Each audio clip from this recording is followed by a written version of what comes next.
Imagem de um olho, ele abre, surgem os temas assistência social, saúde e educação.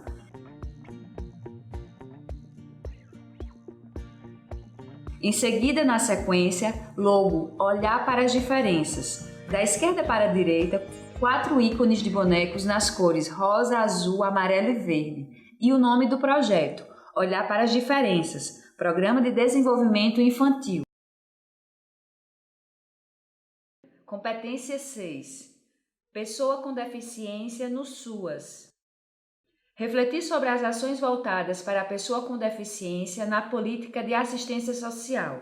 Descrição. Ele é branco, está em pé, olhos castanhos, cabelo curto, preto, usa barba, veste camisa verde escuro, manga longa, usa relógio no braço esquerdo, visto da cintura para cima. Olá, tudo bem? Sou Mark Douglas de Oliveira e hoje vamos falar sobre a pessoa com deficiência no SUAS. Durante todo o nosso curso, nós discutimos sobre o programa Olhar para Diferenças com foco na pessoa com deficiência. Só para a gente fazer uma revisão dos assuntos que nós tivemos e discutimos aqui, no primeiro módulo, nós discutimos sobre o histórico da criança, bem como o desenvolvimento infantil. Logo após, nós entramos em algumas discussões que envolviam a pessoa com deficiência no que nós chamamos de síndrome congênita do Zika vírus, síndrome de Down e autismo, considerando a estrutura da rede socioassistencial. E aí, por esse caminho, nós falamos um pouco sobre o CRAS e sobre o CREAS. Na nossa aula de hoje, estamos chegando ao final dessas discussões. E aí foram maravilhosas as construções que estivemos juntos. Nosso tema hoje é a criança com deficiência no SUAS, bem como os processos de inclusão e garantias de direito. É preciso lembrar que a luta para a inclusão social é um direito garantido pelo Sistema Único de Assistência Social, SUAS, como nós falamos em competências anteriores. Foi através da implementação dessas ações que as pessoas com deficiência e vulnerabilidade social tiveram a proteção e se tornaram protagonistas de suas próprias histórias de vida. Nesse entendimento, a atenção à pessoa com deficiência no interior dessas políticas tiveram grandes transformações e levaram essa discussão para um amplo desenvolvimento no processo sócio-histórico, político, econômico e social. O caminho percorrido pela assistência social aponta fragilidades. E quando a gente traz essa discussão para a pessoa com deficiência, a gente entende que essas fragilidades passam a ser um desafio ainda maior. Claro que, mesmo diante das fragilidades, existe um longo caminho percorrido para a evolução e garantia de direitos da pessoa com deficiência na história do SUAS. A pessoa com deficiência era vista sempre através de estigmas sociais, como a própria segregação social, a exclusão social, bem como uma série de violações sofridas durante esse percurso. As pessoas com deficiências eram comumente tratadas como frágeis, inválidos e até como um peso para a sociedade, que eram, na perspectiva anterior, incapazes para o ato da vida civil. Quando eu trago aqui um caminho histórico, eu vou apontar alguns marcos legais que foram importantes para o desenvolvimento da política da pessoa com deficiência. Você já deve ter observado e lido no nosso texto alguns desses conceitos. Só para a gente fechar essa ideia, eu trago para vocês a discussão que, em 1938, surgiu o Conselho Nacional de Serviço Social, que aí dá o pontapé para toda a estrutura da assistência social hoje. Já em 1942, nós temos a LBA, que foi justamente a Legião Brasileira de Assistência. E a LBA passa a ser um instrumento importantíssimo na garantia de direitos da pessoa com deficiência. Em 1974, o Ministério da Previdência e Assistência Social é instituído. E aí, claro, também passa por grandes transformações durante o percurso. Em 1977, surge a Portaria Interministerial, que aí envolve o MEC, o MPAS e a LBA número 477, com relação ao atendimento específico da pessoa que anteriormente era classificada como portadora de deficiência. Em 1993, você também já deve ter ouvido falar, foi instituída a Lei Orgânica da Assistência Social. E é aí onde a gente começa a estruturar todas as garantias de direitos da assistência social. Já um pouco mais à frente, em 1998, nós temos a aprovação da Política Nacional de Assistência Social, e que foi reformulada em 2004. Em 2005, nós tivemos a aprovação da NOB-SUAS. Em 2006, o NOB-RH-SUAS, que traz para a gente a composição estrutural e de profissionais que compõem essa rede. Em 2009, surge a Tipificação Nacional dos Serviços Socioassistenciais, que a gente também discutiu isso no texto. E em 2012, a gente traz a NOB-SUAS reformulada. E com isso, grandes avanços também na política da pessoa com deficiência. Só para a gente clarear esse percurso histórico, nós precisamos falar um pouquinho sobre as terminologias. Anteriormente, claro, no processo de evolução da pessoa com deficiência no contexto da assistência social, os termos utilizados eram um pouco pejorativos, no qual nós traríamos, comumente falando, portadores com deficiências ou portadores de necessidades especiais. Na nova reformulação, até sócio-histórica, nós compreendemos que portar algo é como se fosse algo que tem enquanto característica da nossa própria identidade.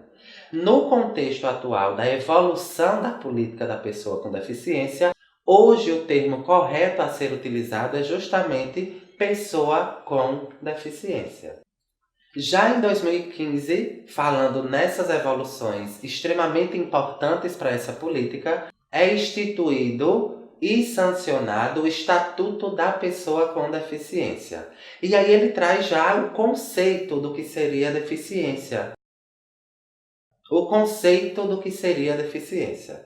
E para o Estatuto da Pessoa com Deficiência, deficiência é uma restrição física, mental ou sensorial de natureza permanente ou transitória, que limita as capacidades de exercer uma ou mais atividades essenciais para a vida diária, causando agravo pelo ambiente social e econômico.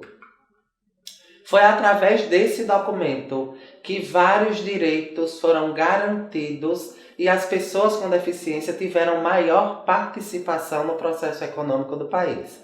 Também, através do Estatuto da Pessoa com Deficiência, pôde garantir o cumprimento das diretrizes e direitos no âmbito do trabalho, educação, saúde e políticas públicas em geral.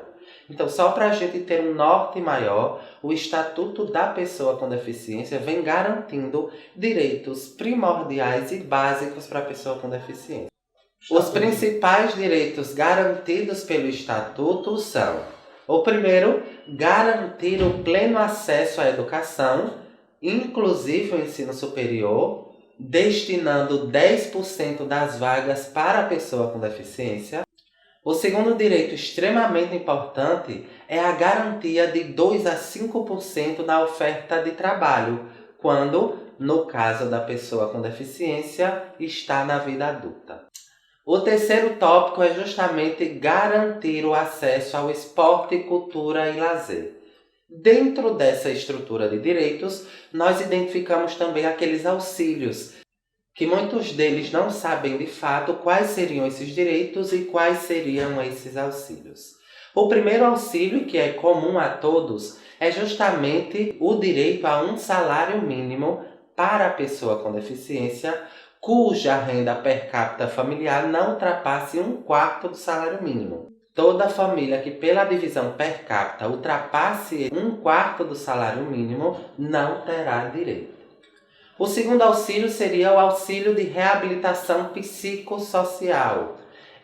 Esse auxílio é destinado geralmente para pacientes que tiveram algum tipo de internação hospitalar, claro que envolvendo os processos de saúde mental, e a proposta do auxílio reabilitação é basicamente estruturado no programa de volta para casa, garantindo a reinserção e garantia econômica e de interação social dessa pessoa. O terceiro auxílio que também trazemos como direito seria a aposentadoria com redução do período de contribuição. Geralmente isso ocorre por algum tipo de adoecimento no trabalho, algum tipo de adoecimento que ocorra em pessoas mais jovens e como prerrogativa desses direitos, o tempo de contribuição passa a ser diminuído e aí a pessoa passa a ter o direito ao salário mínimo. Também, quanto ao auxílio, nós identificamos aqui o auxílio inclusão para as pessoas com deficiência moderada ou grave que entrarem no mercado de trabalho. Isso seria, claro, um incentivo para a inclusão dessas pessoas no âmbito e no mercado de trabalho. E também, por fim, o benefício do saque do FGTS para comprar órteses ou próteses. Então, esse processo do benefício do FGTS também passa a ser um pouco mais facilitado para a pessoa com deficiência. Quando a gente traz a pessoa com deficiência para dentro do serviço do SUAS, nós vamos entender que as ações para elas serão voltadas e aglutinam em torno dessas ações um conjunto de objetivos para a proteção social. E claro, esses serviços vão seguir também as diretrizes da proteção social básica e da proteção social especial. Só para a gente relembrar essas duas esferas, a proteção social visa a garantia da vida, a redução de danos à prevenção da incidência de riscos, proteção à família, a habilitação e a reabilitação da sua integração à vida comunitária. Então, no processo da proteção básica, geralmente ofertado pelos serviços do CRAS, a pessoa com deficiência está lá no processo preventivo, num processo de inclusão e, claro, num processo de inserção familiar e social. Quando a gente traz para o processo de vigilância socioassistencial, a gente tem a ideia de que ela visa analisar territorialmente a capacidade protetiva das famílias e, nela, a ocorrência das vulnerabilidades de possíveis ameaças e vitimizações, assim como os possíveis danos. Então, no processo da vigilância socioassistencial, a pessoa com deficiência passa a ser, num processo territorial, mapeadas considerando, claro, processos de violações de direitos. Já no terceiro tópico dessa estrutura dos serviços ofertados pelo SUAS, existe a defesa desses direitos. E aí, a defesa dos direitos visa garantir o pleno acesso aos direitos, no conjunto, claro, das previsões socioassistencialistas.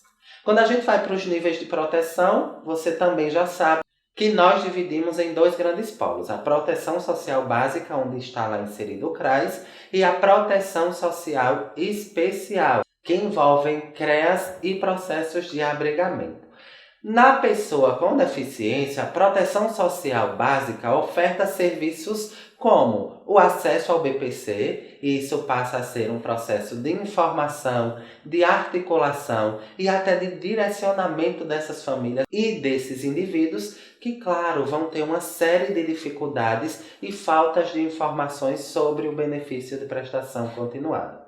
Depois do acesso ao BPC, o próprio serviço da proteção social básica, ele precisa fazer o acompanhamento desse benefício, justamente para garantir a integralidade, o bom uso do benefício e as não violações que possam ocorrer a partir da apropriação indevida desse benefício.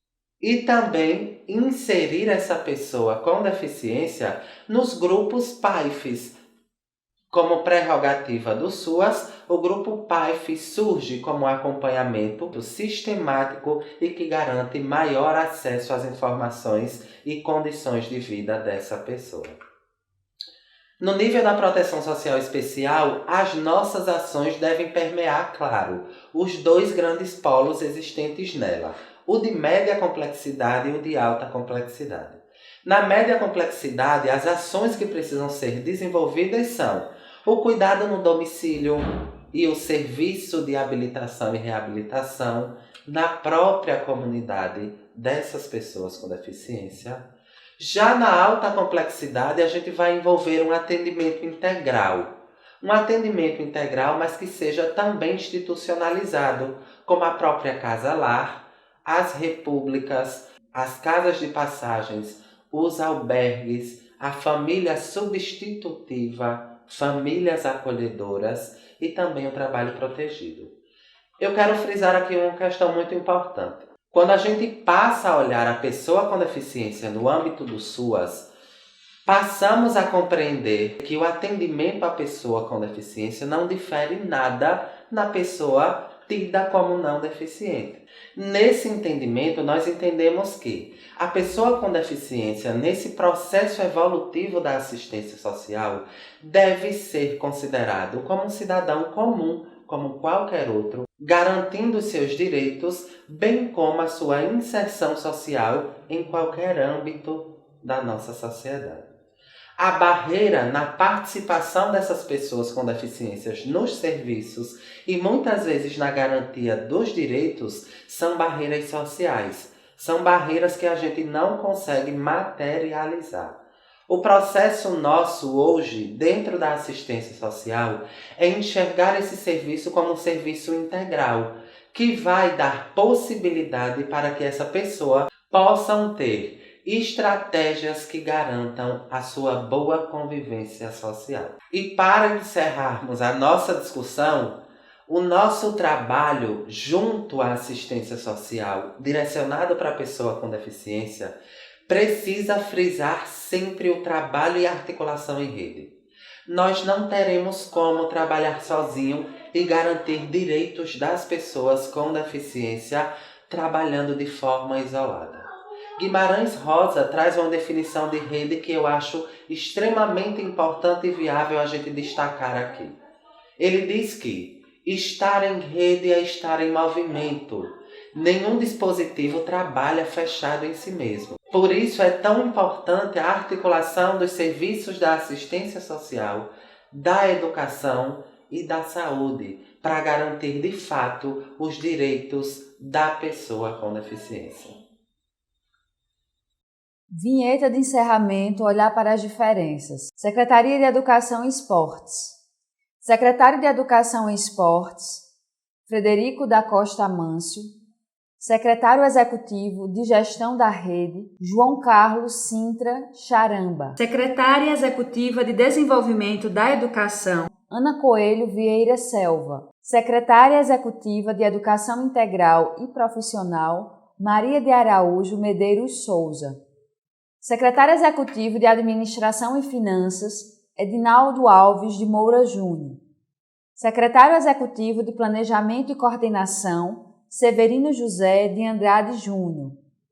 Secretário Executivo de Esportes, Diego Porto Pérez. Gerente-Geral de Educação Profissional, George Bento Catunda.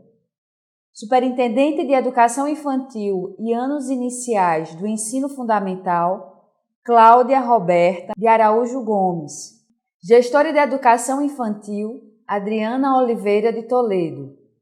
Gerente de Políticas Educacionais de Educação Inclusiva, Direitos Humanos e Cidadania, Vera Lúcia Braga de Moura. Gestora de Educação à Distância, Renata Marques Otero. Chefe de Unidade de Educação Inclusiva, Sani Rose Carlos Gomes. Ficha técnica, som direto, Manuel Moura. Imagens, Manuel Moura.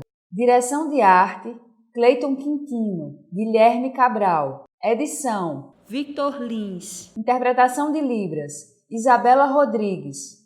Audiodescrição, Jonara Medeiros. Design educacional, Anara Mariane Perboa da Silva.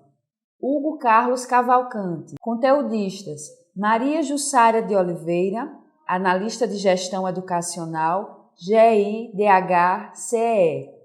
Magda Maria Bezerra Prado da Costa, professora e técnica, CEUAI, SEE. Coordenação, Mariluce Maria Alves da Silva, analista em gestão educacional. Tutoria, Máurea Figueiredo da Silva Mota, analista em gestão educacional. Secretaria Executiva de Assistência Social, Governador do Estado de Pernambuco, Paulo Henrique Saraiva Câmara. Vice-Governadora do Estado de Pernambuco, Luciana Barbosa de Oliveira Santos. Secretário Executivo da Criança e Juventude, Félix Aureliano. Secretário Executivo de Assistência Social, Joelson Rodrigues.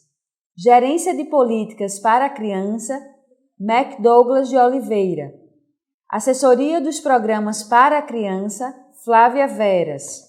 Secretário de Desenvolvimento Social, Criança e Juventude, Sileno Guedes. Ficha técnica, conteudista, MacDouglas de Oliveira. Psicóloga, Andréa Galindo, assistente social. Coordenação, MacDouglas de Oliveira. Tutoria, Flávia Vera. Secretaria Executiva de Saúde, Secretário Estadual de Saúde, André Longo. Secretário Executivo de Coordenação Geral, Humberto Antunes. Secretária Executiva de Atenção à Saúde, Cristina Valença Mota. Secretário Executivo de Regulação em Saúde, Giliate Cardoso. Secretária Executiva de Gestão do Trabalho e Educação em Saúde, Ricarda Samara. Secretário Executivo de Administração e Finanças, José Adelino Santos Neto. Secretária Executiva de Vigilância em Saúde, Luciana Albuquerque. Núcleo de Apoio às Famílias de Crianças com Microcefalia, Laura Patriota. Coordenação de Atenção à Saúde da Pessoa com Deficiência, Arabella Veloso de Moraes. Coordenação Estadual da Política das Práticas Integrativas e Complementares, Silvana Monteiro. Ficha técnica, conteudistas, George Santiago de Mete, geneticista. Vanessa Vanderlinder Mota, médica neuropediatra. Coordenação, Maria Aparecida Pessoa Eugênio. Tutoria, Silvana Monteiro. Secretário de Administração, José Francisco Cavalcante Neto. Secretária Executiva de Administração, Marília Raquel Simões Lins. Secretária Executiva de Desenvolvimento da Educação, Ana Coelho Vieira Selva. Diretora do Cefosp, Ana Lúcia Mota Viana Cabral. Coordenação de Educação à Distância, José Lopes Ferreira Júnior. Coordenação de Educação Corporativa, Priscila Viana Canto Matos. Coordenação Pedagógica, Marilene Cordeiro Barbosa Borges. Secretaria de Educação e Esportes, Governo do Estado de Pernambuco.